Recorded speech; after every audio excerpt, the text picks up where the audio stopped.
Chers frères et sœurs, téléspectatrices et téléspectateurs de la télévision Espérance TV, l'Église méthodiste, en collaboration avec la Ligue pour la lecture de la Bible, bienvenue à l'émission La Méditation, émission qui vous permet de méditer chaque jour la parole de Dieu avec au moyen du lecteur de la Bible, ce guide de méditation quotidienne de la parole de Dieu, inspiré de Josué chapitre 1er verset 8, qui dit que ce livre de la loi ne s'éloigne point de ta bouche, médite-le jour et nuit pour agir fidèlement selon ce qui est écrit, car c'est alors que tu auras du succès dans tes entreprises, c'est alors que tu réussiras.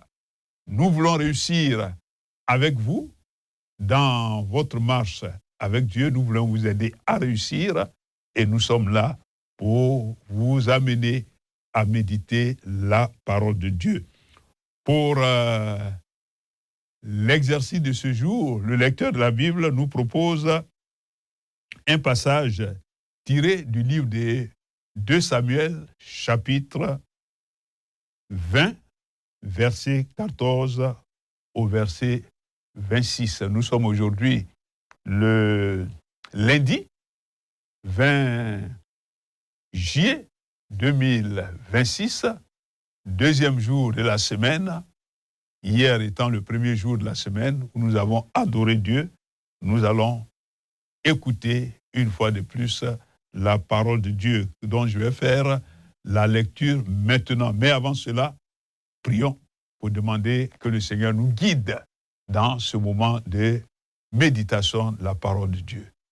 Seigneur notre Dieu, c'est une grâce renouvelée pour moi de me présenter devant toi pour écouter ta parole. Merci pour ce moment précieux de communion avec toi, mais aussi de communion avec mes frères et mes sœurs qui suivent cette émission. Je prie que ta grâce soit sur chacun de nous afin de nous aider à comprendre par la puissance du Saint-Esprit ce que tu as à nous dire ce jour pour mener à bien notre marche avec toi. À toi la louange et la gloire, au nom de Jésus. Amen. Voilà le texte de ce jour, c'est 2 Samuel, chapitre 20, verset 14 au verset 26, dont je fais maintenant la lecture. Verset 14. Joab traversa toutes les tribus d'Israël dans la direction d'Abel, Beth-Maaka, et tous les royaumes d'élite se rassemblèrent et le suivirent. Ils vinrent assiéger Sheba dans Abel Beth-Maaka et ils élevèrent contre la ville une terrasse qui atteignait le rempart.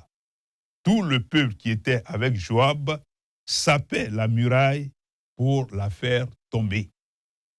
Alors, une femme habile se mit à crier à la ville. « Écoutez, écoutez, dites, je vous prie, à Joab, approche jusqu'ici, je veux te parler. » Il s'approcha d'elle et la femme dit, « Es-tu Joab ?» Il répondit, « Je le suis. » Et elle lui dit, « Écoute les paroles de ta servante. » Il répondit, « J'écoute. » Et elle dit, « Autrefois, on avait coutume de dire que l'on consulte Abel, et tout se terminait ainsi. Je suis une des villes paisibles et fidèles en Israël, et tu cherches à faire périr une ville qui est une mère en Israël? Pourquoi détruis-tu l'héritage de l'Éternel? » Joab répondit, « Loin de moi, la pensée de détruire et de ruiner. La chose n'est pas ainsi. Mais un homme de la montagne d'Éphraïm, nommé Sheba, fils de Bikri, a levé la main contre le roi David. Livrez-le, lui seul, et je m'éloignerai de la ville. la femme dit à Joab, « Voici, sa tête sera jetée par la muraille. » Et la femme alla vers tout le peuple avec sagesse. Et ils coupèrent la tête de Sheba à Sheba, fille de Bikri, et la jetèrent à Joab. Joab sonna de la trompette. On se dispersa loin de la ville et chacun s'en alla dans sa tente. Et Joab retourna à Jérusalem vers le roi David. Joab commandait toute l'armée d'Israël. Benaja, fille de Jéhojada, était à la tête des Kérétiens et des Pélétiens. Adoram était préposé aux impôts. Josaphat, fils d'Achiloud, était archiviste. Shéja était secrétaire. Sadok et Abiatar étaient sacrificateurs. Et Ira de Jaïr était ministre d'État de David. Amen. Voici donc le texte que nous sommes appelés à méditer selon la méthode du lecteur de la Bible, la méthode OIA, observation, interprétation et application. Dans la phase de l'observation, il s'agira pour nous de situer le contexte de ce récit, qu'on peut dire le récit de la mort de Sheba. Sheba, cet homme qui a osé lever la main contre le roi David, alors que David revenait de la bataille que son armée a livrée contre les troupes de son fils rebelle Absalom, et qui a été vaincu. Absalom a été vaincu, il a été même tué dans les passages précédents, et David est rentré à Jérusalem. Et c'est au moment où David et son armée vainqueur de la troupe rebelle d'Absalom rentrent à Jérusalem pour reprendre le pouvoir que Absalom avait tenté de le ravir, que se lève le nommé Sheba, fils de Bikri, qui est un benjamite de la tribu du roi Saül. Et ce benjamite a réussi à détourner tous les hommes d'Israël en sa faveur contre le roi David, avec cette déclaration très forte: point d'héritage pour nous avec le fils d'Israël, chacun à sa tente. Un appel à la révolte, une sédition, qu'on pouvait dire ici de nos jours, une sédition pour détruire le peuple, pour détourner le peuple du roi David, qui est le roi légitime. Et c'est pour cela que le roi a demandé que ses troupes aillent à la recherche de cet homme, de se nommer Sheba, qui est allé se réfugier, se cacher ailleurs, dans la ville qu'on appelle Abel Beth Maaka. Et donc c'est là-bas que Joab, le chef d'état-major général de l'armée d'Israël sous le roi David, avec ses troupes, sont allés et ils lui ont retrouvé. Et avec l'intervention d'une femme habile, ils ont donc réussi à avoir la tête, au propre et au figuré, la tête de Sheba, cet autre rebelle, après la rébellion d'Absalom qui a été maté. Et donc, c'est de ça qu'il est question, et le texte s'achève en rappelant comment l'administration, le royaume de David était organisé avec tous les collaborateurs qui constituaient l'équipe du roi David. Donc voici le texte que nous sommes appelés à méditer et l'observation nous a donc permis de situer dans quel contexte s'inscrit ce texte qui consacre la mort de Sheba, qui voulait donc, après l'échec d'Absalom, renverser à son tour le roi David et qui a été donc tué avec l'intervention de Joab, mais aussi l'intervention d'une femme habile. Et la question, l'étape suivante après cette phase de l'observation qui nous a permis de comprendre de qui le texte parle, nous passons à l'étape de l'interprétation qui va nous permettre de répondre à la question. Que veut dire ce texte? Que veut dire ce texte? Comment comprendre, comment interpréter ce texte? Et pour cela, le lecteur de la Bible nous propose deux questions, la question 3 et la question 7. La question 3 dit ceci: y a-t-il dans ce texte un bon exemple à suivre ou un mauvais exemple à ne pas suivre? Donc ici, pour répondre à cette question, c'est autour du comportement des principaux personnages du texte qu'on répond à cette question pour voir si ces personnages-là ont eu un comportement qui mérite d'être imité ou qui mérite de ne pas être imité.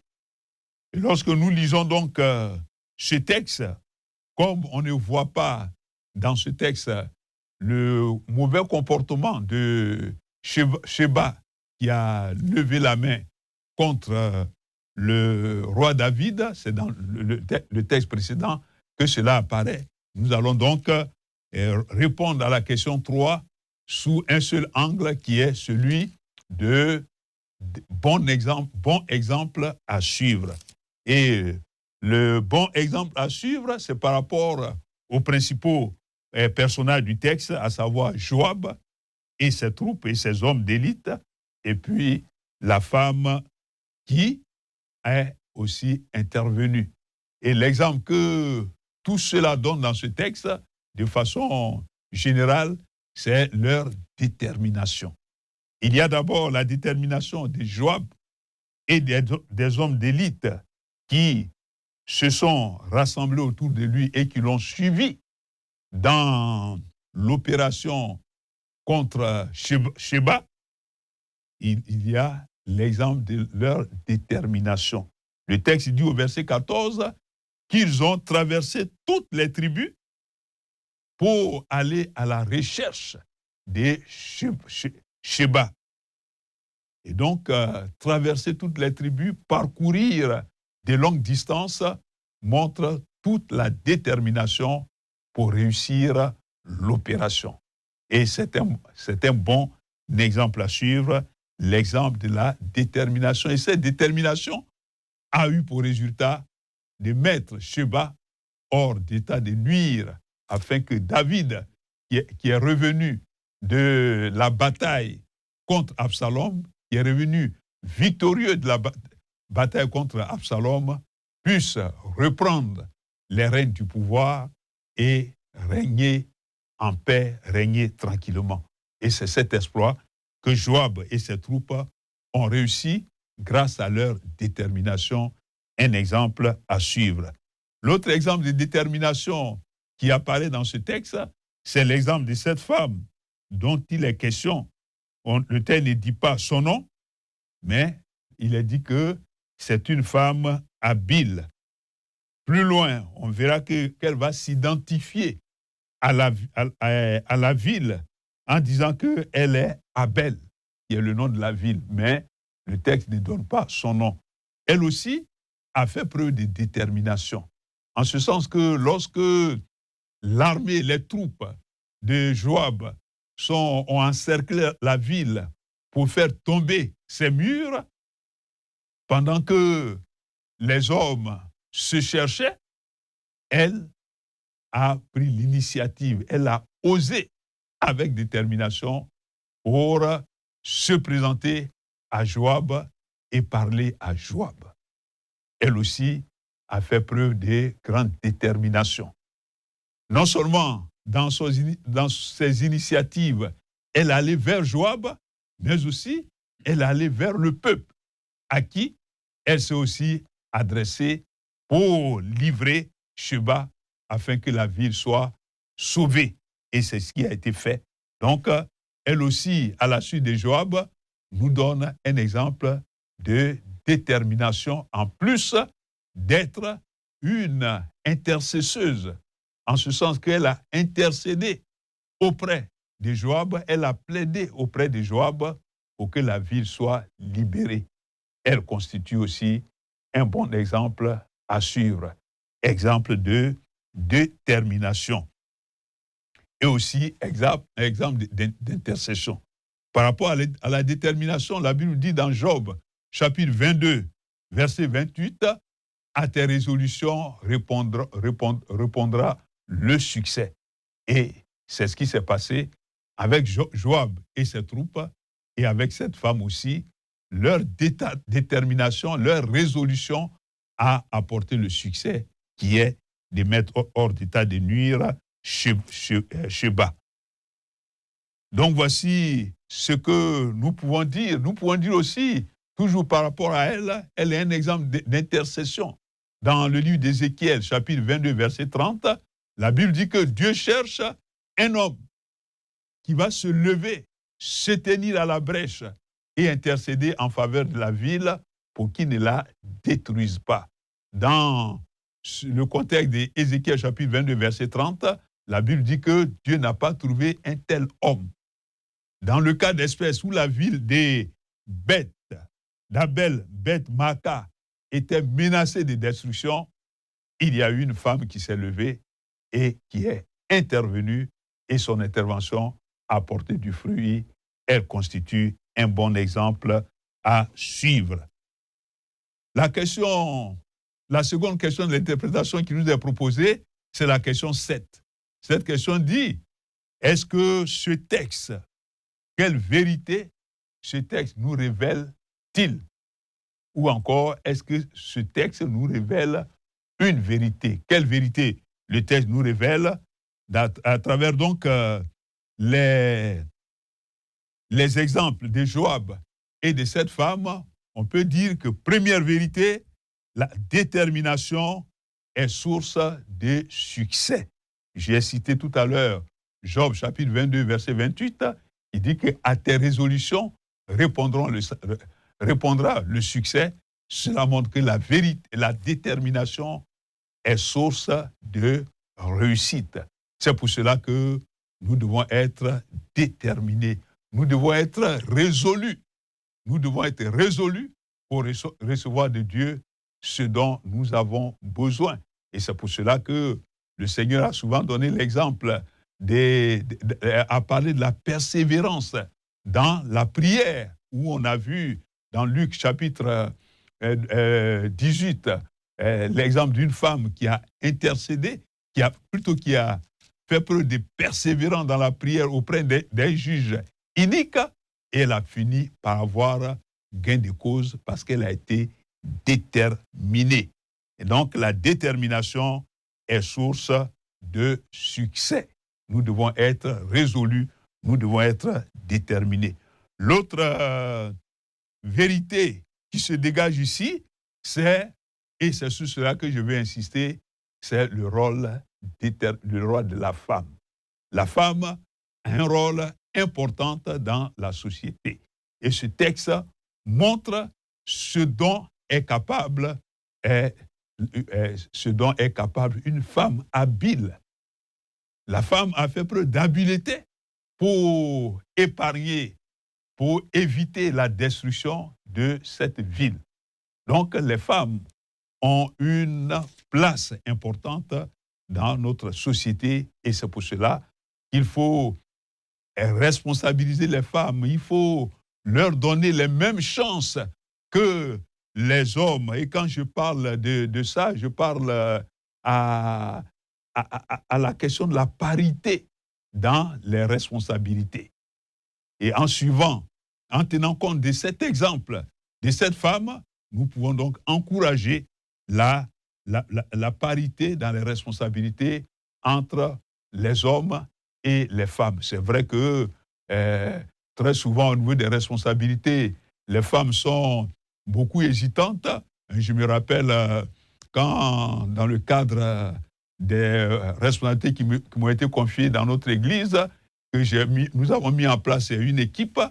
J'étais tellement à la parité homme-femme que sur les 12 membres de mon bureau, je tenais à avoir au moins, à défaut d'avoir 6 femmes, avoir au moins 5. Ça n'a pas été facile. Les sœurs n'étaient pas disposées, mais par la grâce de Dieu, j'ai pu avoir 4. Et je crois que nous devons responsabiliser les femmes parce qu'elles sont très, très, très utiles. Et la Bible parle des femmes dynamiques, des femmes de distinction qui permettent de valoriser les femmes. Il y a la femme de Proverbe 31, la femme vertueuse, qui était à la fois une femme d'affaires et une femme qui s'occupait de son ménage. Il y a aussi la femme d'Héber, Jaël, dans le livre des Juges, Juges chapitre 4 et 5, qui a réussi à éliminer, mettre hors d'état de nuire Sisera, le chef d'état-major de l'armée du roi Jabin de Canaan, et qui a conduit à la victoire du peuple de Dieu sur le royaume de Canaan. Et la Bible parle des femmes qui ont été très déterminantes, qui ont été très engagées, et c'est toute occasion pour que nous puissions valoriser la femme. N'oublions pas que Dieu, quand il a dit qu'il n'est pas bon que l'homme soit seul, il a fait la femme comme une aide semblable à l'homme. Donc voici ce qu'on peut retenir comme vérité, l'intérêt d'être déterminé dans ce que nous faisons et aussi le rôle de la femme dans la société pour que nous réservions aux femmes la place qu'il faut. Et dans l'Église, nous pouvons le faire. Nous savons qu'il y a des églises qui responsabilisent les femmes au point où il y a même des femmes pasteurs, par exemple l'Église méthodiste, l'Église Séma. Cela ne s'est pas encore étendu à toutes les églises pour diverses raisons, mais je pense que la femme a sa place à côté de l'homme et ce que l'homme peut faire, la femme peut le faire. On peut même dire que quelquefois, la femme peut mieux le faire. Et c'est pour cela que, pour répondre à la question d'application, la dernière étape de notre méditation, qu'est-ce qui me marque à travers ce texte? Ce qui me marque, c'est justement le rôle qu'a joué cette femme qui, dans sa détermination, a pris l'initiative d'aller parler. Elle n'a pas eu peur du chef d'état-major de l'armée d'Israël. Elle s'est présentée à lui, elle lui a parlé et elle a eu gain de cause. Elle s'est présentée encore au peuple où les hommes se cherchaient. Elle leur a parlé et ils lui ont livré Sheba et elle a donné la tête de Sheba à Joab et Joab n'a plus cherché à détruire la ville d'Abel Beth-Maaka. Donc, c'est ce qui me marque. Elle a pris des initiatives et je veux non seulement encourager qu'on trouve, que se lèvent dans notre société des femmes comme cette femme-là, mais aussi des hommes déterminés qui prennent des initiatives pour préserver notre société de tout ce qui peut être ruine, de tout ce qui peut être destruction. Et c'est dans ce sens-là que je vais prier pour que le Seigneur puisse susciter aujourd'hui encore des hommes et des femmes, et surtout des femmes, pour préserver notre société, surtout sur le plan de la moralité, où notre société est en décadence, que Dieu suscite des femmes de la trempe de cette femme, grâce à qui la ville d'Abel Beth-Maaka n'a pas pu être détruite. Nous allons prier le Seigneur. Seigneur notre Dieu, merci pour cette méditation qui nous a permis de mettre en exergue, à travers l'exemple des Joab et de cette femme, l'intérêt d'être déterminé dans ce que nous avons à faire. Oh, je prie que, Seigneur notre Dieu, tu aides chacun de nous, tu aides ton peuple, tu aides chaque chrétien à être déterminé, à être résolu, à ne pas chanceler de gauche à droite, mais à être ferme selon ce que dit ta parole. À tes résolutions répondront le salut. Je prie aussi que tu suscites dans notre société des hommes et des femmes, Seigneur notre Dieu, résolus, prêts à défendre la société pour que nos sociétés puissent évoluer en harmonie et être préservées, surtout sur le plan moral. C'est pourquoi je prie que tu suscites dans nos milieux chrétiens des sœurs qui se lèvent comme cette femme avec détermination pour agir en faveur de notre société. Béni soit ton nom, Seigneur notre Dieu, pour ce que tu nous as enseigné. Que ta grâce soit sur chacun de nous, au nom de Jésus. Amen.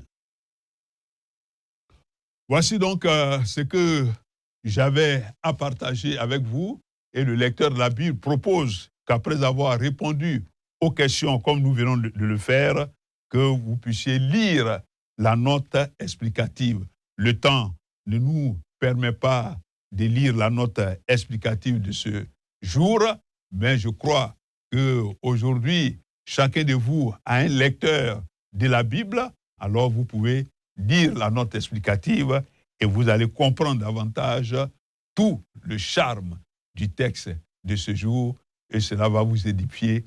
Que le Seigneur vous bénisse. Amen.